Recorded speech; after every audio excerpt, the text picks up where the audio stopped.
आमिर खान, ये नाम सुनते ही जहन में क्या आता है? मिस्टर परफेक्शनिस्ट, है ना? एक ऐसा एक्टर जो अपने काम को लेकर बिल्कुल फ्लॉलेस है।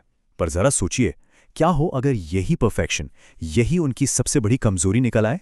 तो हम सब आमिर खान को उनके परफेक्शन के लिए जानते हैं, पर आज हम उनकी इम्परफेक्ट साइड देखने वाले हैं।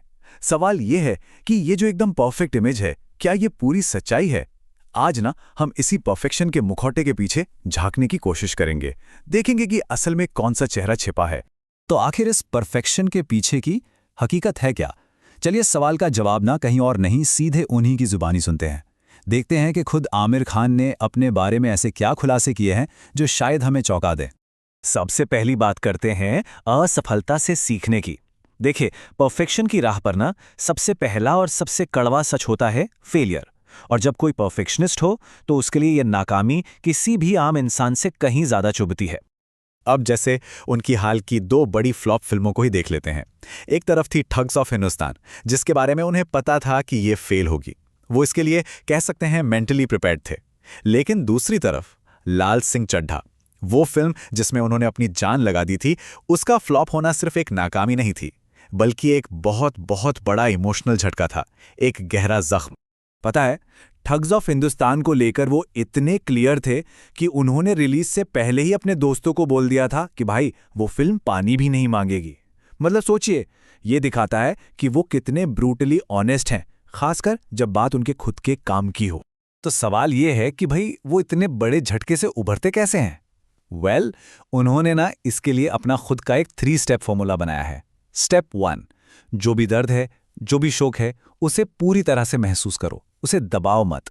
स्टेप 2, फिर इमोशंस को साइड पर रखकर एकदम टेक्निकली देखो कि यार गलती हुई तो हुई कहां। और स्टेप 3, ये पक्का कर लो कि ये गलती दोबारा कभी नहीं दोहराई जाएगी। ओके, तो प्रोफेशनल लाइफ की बात हो गई, पर काम में परफेक्शन हासिल करने के इस जुनून की ना एक बहुत बड़ी कीमत भी होती है, और ये कीमत अक्सर परिवार को चुकानी पड़ती है। और फिर आया कोविड, पूरी दुनिया थम गई, और इस फोर्स्ड ब्रेक ने, इस जबरदस्ती के ठहराव ने आमिर खान को भी एक आईना दिखा दिया।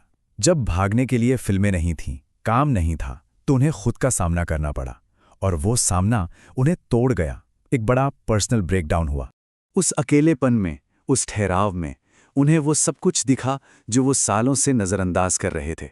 कि उन्होंने अपने बच्चों को वक्त नहीं दिया, अपनी अम्मी के साथ टाइम नहीं बिताया, कि जो लोग उनके सबसे करीबी थे उनके साथ नाइंसाफ़ी की। उन्हें लगा कि वो अंधे हो गए थे, सिनेमा के नशे में पूरी तरह खो गए थे। और ये एहसास इतना ज़्यादा चुभने वाला था कि उन्होंने फैसला कर लिया था कि वो फिल्में हमेशा के लिए छोड़ देंगे। लेकिन इस फैसले पर उनके बच्चों ने उन्हें फिर से एक आईना दिखाया। उन्होंने कहा, आप एक पेंडुलम की तरह हैं, आप एक एक्सट्रीम से दूसरे एक्सट्रीम पर जाते हैं। मतलब या तो सब कुछ काम या फिर कुछ भी नहीं। जिंदगी में एक स्ट्रीम तो था, लेकिन बैलेंस कहीं नहीं था। तो इस पूरी उथल पुथल के बीच वो कौन से उसूल थे, वो कौन सी बातें थीं जिन्होंने आमिर को संभाले रखा?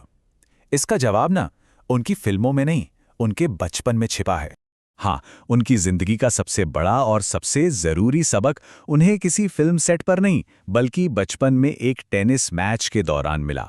और ये सीख उन्हें किसी बड़े डायरेक्टर ने नहीं, बल्कि उनकी अपनी माँ ने दी थी। हुआ ये कि वो एक मैच जीतकर बहुत खुशी खुशी घर आए, पर उनकी माँ ने जीत का जश्न नहीं मनाया, बल्कि उन्होंने कहा, जरा सोचो आज उस लड़के की माँ को कैसा लग रहा होगा जो तुमसे हार गया। और फिर उन्होंने वो बात कही जो आमिर की पूरी जिंदगी का एक तरह से कंपास बन गई। तुम्हें जो करना है करो, पर किसी का दिल मत दुखाओ। कामयाब बनो, लेकिन किसी को दुख पहुंचाकर नहीं। ठीक है, किसी का दिल ना दुखाना एक बात है, लेकिन जब कोई हमारा दिल दुखाए तब क्या? यहीं से शुरू होती है आमिर की सबसे बड़ी लड़ाई, जो कि किसी और से नहीं बल्कि खुद से थी। और ये लड़ाई थी माफी की ताकत को समझने की। आमिर खुद ये मानते हैं कि उनमें एक बहुत बड़ी कमी थी, एक तरह का रेड फ्लैग। वो ये कि जब भी कोई उनका दिल दुखाता था तो वो पूरी तरह से खुद को बंद कर लेते थे, अपने चारों तरफ एक दीवार खड़ी कर लेते थे, एक ऐसी दीवार जिसे कोई पार नहीं कर सकता। और इसका सबसे बड़ा उदाहरण शायद जूही चावला के साथ उनका झगड़ा है। एक बहुत मामूली से मजाक पर वो इतने नाराज हुए कि उन्होंने अपनी को स्टार और दोस्त से 7 साल तक बात नहीं की। सोच सकते हैं, 7 साल। फिर सालों बाद थेरेपी के जरिए उन्हें यह समझ आया कि माफ़ कर देना ये कोई कमज़ोरी नहीं है, बल्कि इंसान की सबसे बड़ी ताकतों में से एक है। क्यों? क्योंकि जब हम किसी को माफ़ करते हैं तो असल में हम उसे नहीं, बल्कि खुद को उस कड़वाहट की, उस बोझ की कैद से आज़ाद करते हैं। तो आमिर खान की ये पूरी कहानी हमें एक बहुत ज़रूरी सवाल पर लाकर छोड़ देती है। क्या खुद के साथ ईमानदार होना ही सबसे बड़ा गुण है? शायद असली परफेक्शन गलतियां न करने में है ही नहीं, बल्कि अपनी गलतियों को, अपनी कमियों को पूरी ईमानदारी से स्वीकार करने में है और फिर उनसे सीखने में है। सोचने वाली बात है ना?